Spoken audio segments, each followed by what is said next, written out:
Hello, I'm Scott Bogie here with Connor Walsh ahead of his fight against Jan Cvejn. How are you doing today? Boss your own mate, boss. Another day in camp. Monday morning, boxed off. So yeah, feel good to Uh, be honest.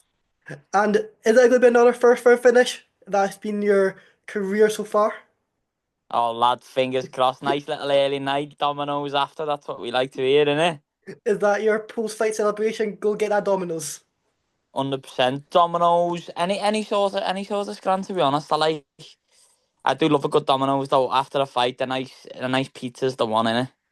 And do you have a specific pizza in mind or just see how you're feeling on the night? Gotta be a Texas barbecue. Got to be a Texas barbecue. Anyone that doesn't have a barbecue base it's criminal. If you don't have a barbecue, I'm pretty sure Connor will come and fight you. And obviously you did get the award for being the most up-and-coming fighter. How did that feel? You know what I mean? I was buzzing about that to be honest. I really was because like there was a good few names in there. You know Yeah, that like have got like a good reputation of how good they are, and it was good to be honest because I'm starting to get the recognition I deserve, and I'm putting in these performances, and it won't be long till it's going on world level that I'm exactly. that I'm getting this recognition.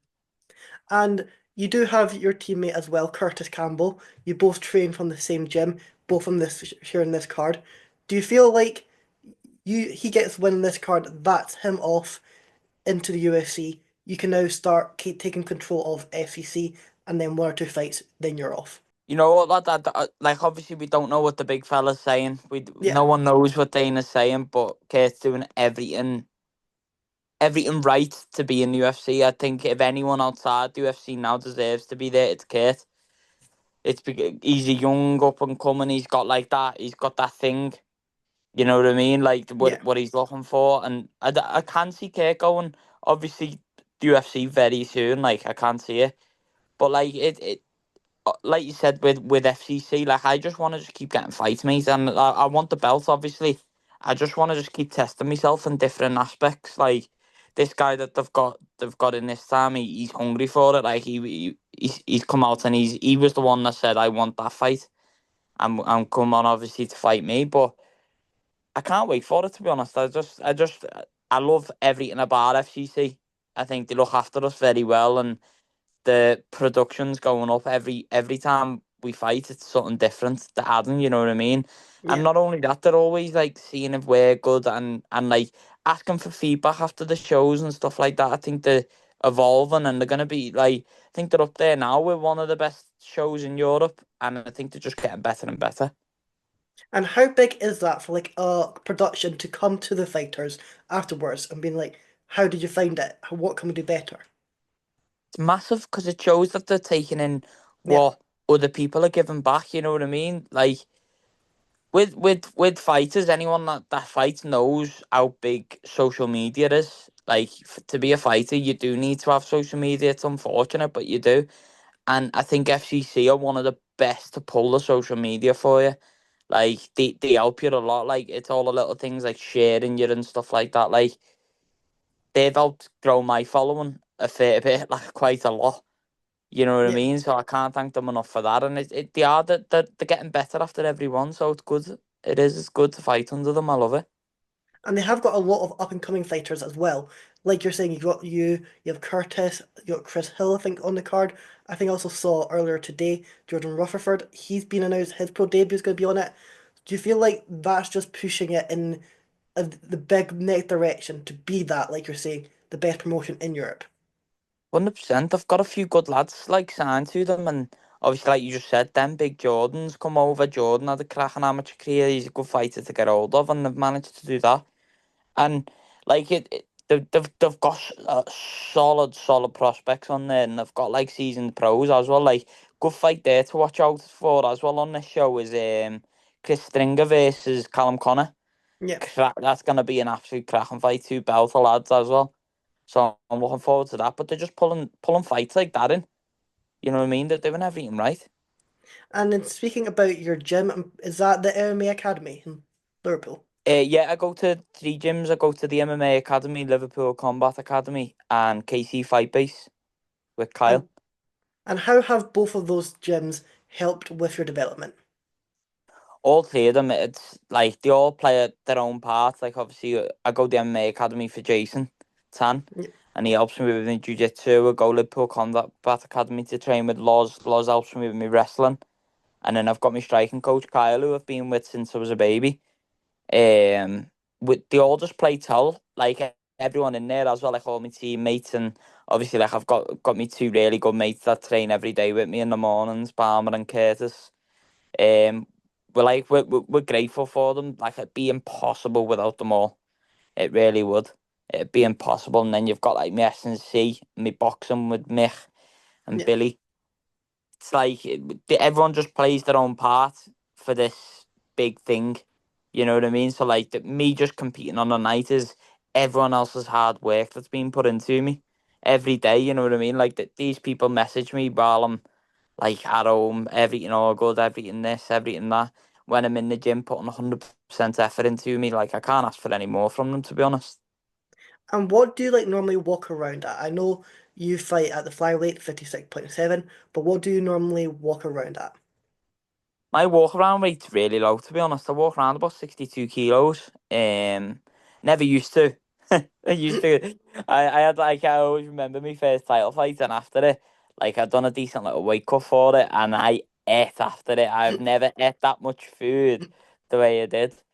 But yeah, about 62 kilos, something like that. Don't get me wrong, over Christmas I went a bit heavier, like 63, 64, but nothing too heavy now. Like big shout out to Charlie Mitten. He sorted all my nutrition out. And I eat like a king every night. So it's great. And do you feel like that is important that you're not having to cut massive amounts of weight? You're not going to be known as a weight bully. Yeah, like to be honest, I've got nothing against it. Like Yeah, if I went up to I've I've done it before where I've went up and I've come down, like I don't think there's anything wrong with it. Definitely not.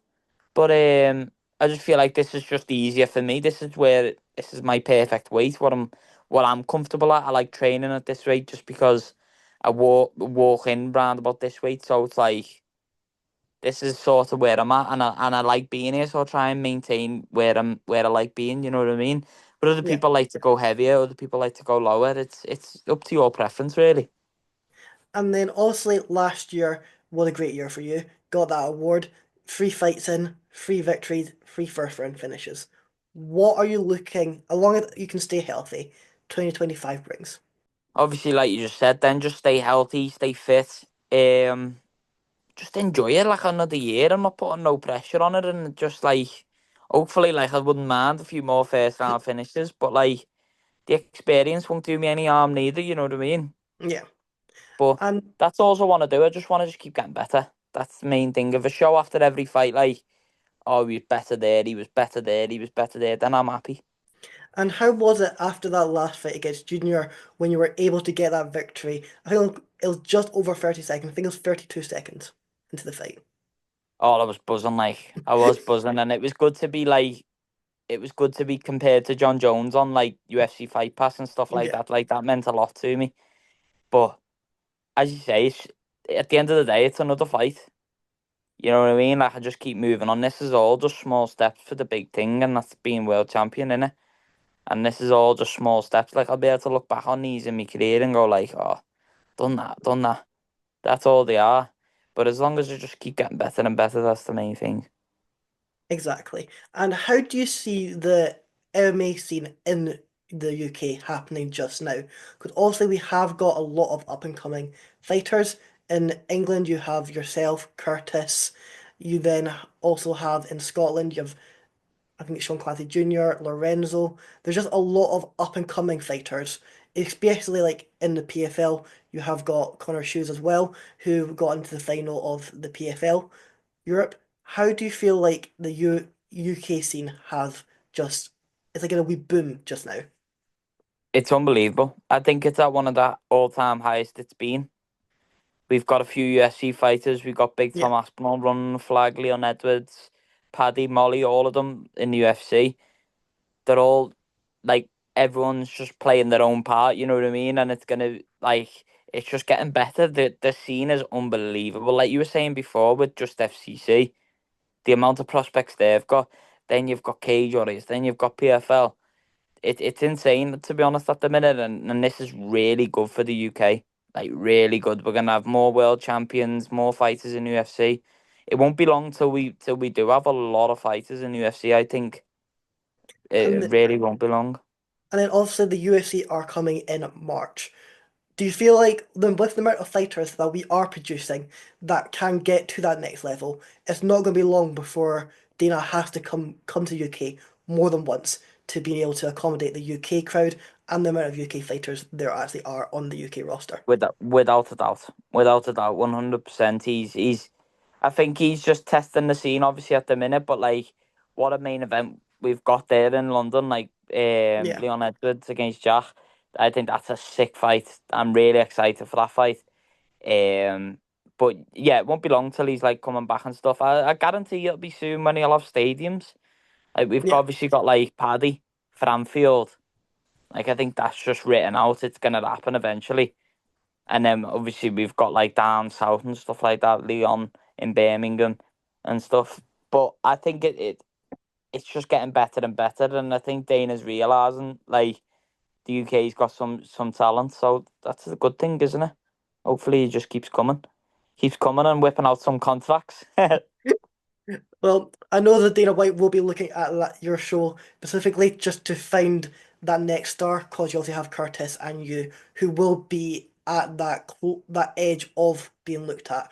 Do you feel like by the end of the year you are going to be in that position where you can maybe like call for a short notice fight or maybe like a contender series fight? Maybe not. I don't know. Like, I don't really put too much pressure on it. To be honest, I'm only at the minute. I'm only 21 years of age. There's Yeah, no rush. There's no rush for me. Like, I know where I'm going and I know what I'm gonna do, but there's no rush to do any of it. If that yeah, makes sense. Like, I'm yeah. I'm only I'm only young. I'm 21. I don't want to rush myself in the UFC. Even though I think I could hold my own with some of them, that's not the point. I still just want to take my time and get better and learn about myself more. Like you never stop learning in this game, ever. And to get like a lot more under my arsenal is not going to do me any harm. And do you feel like that's where some people kind of like go their downfall is they rush it. They get see that chance to just get in there and they just snap their hand, they take it. Whereas you are able to just slow down a bit, take that time, and be able to get more action in the cage.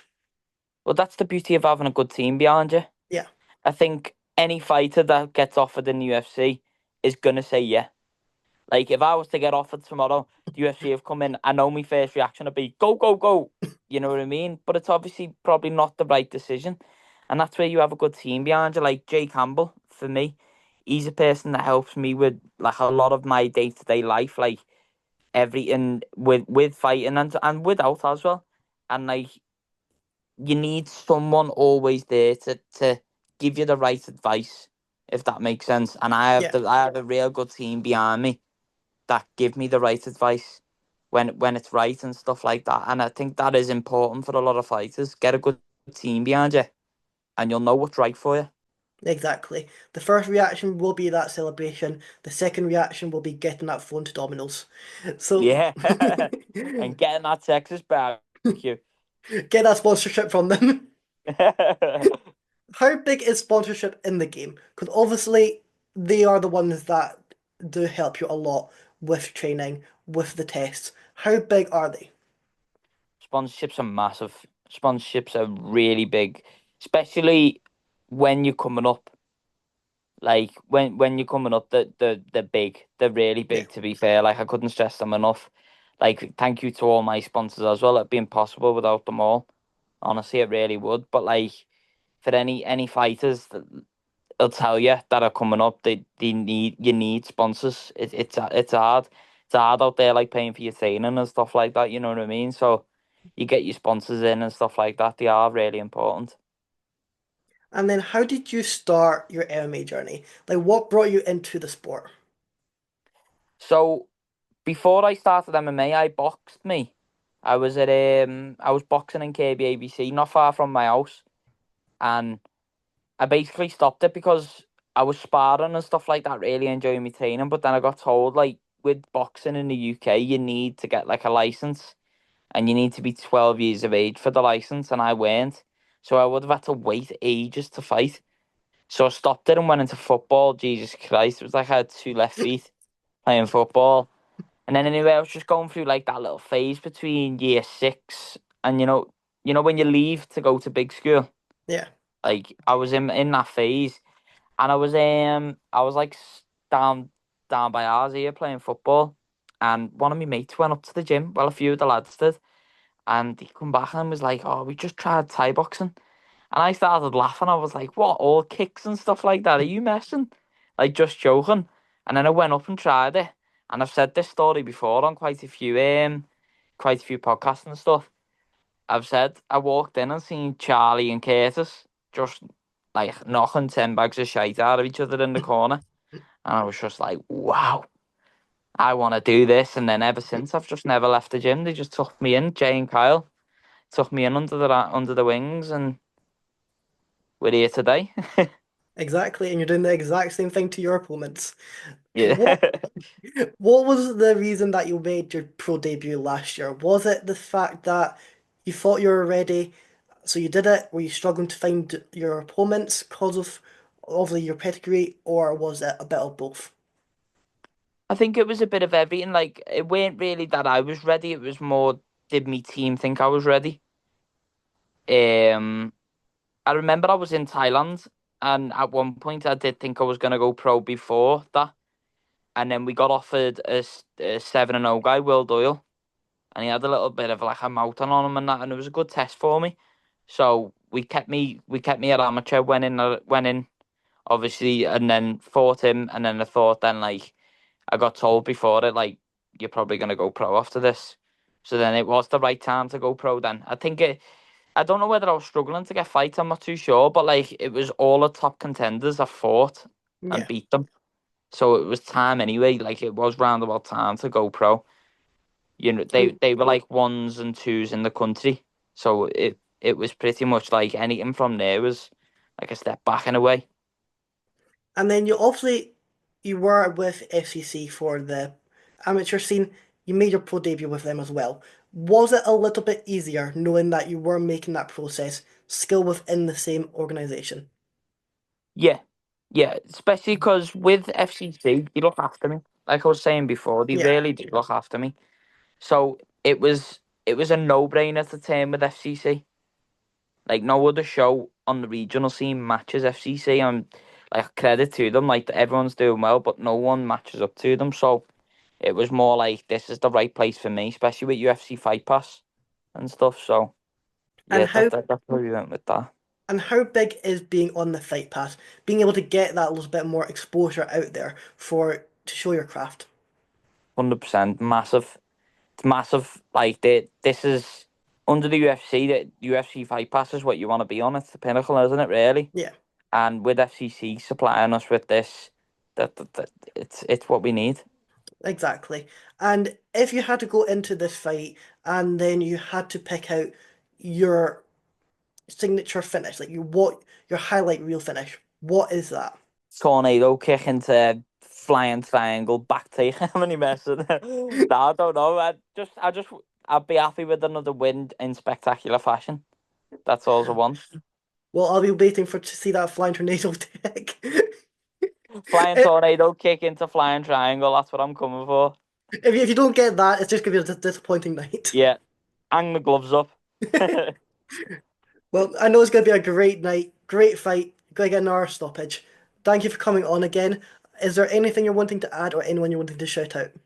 No, just thank you to everyone that supports me, really, and thanks to all my team, my sponsors, and my family and stuff like that. Be impossible without you all. Let's go and get a big win on March 1st.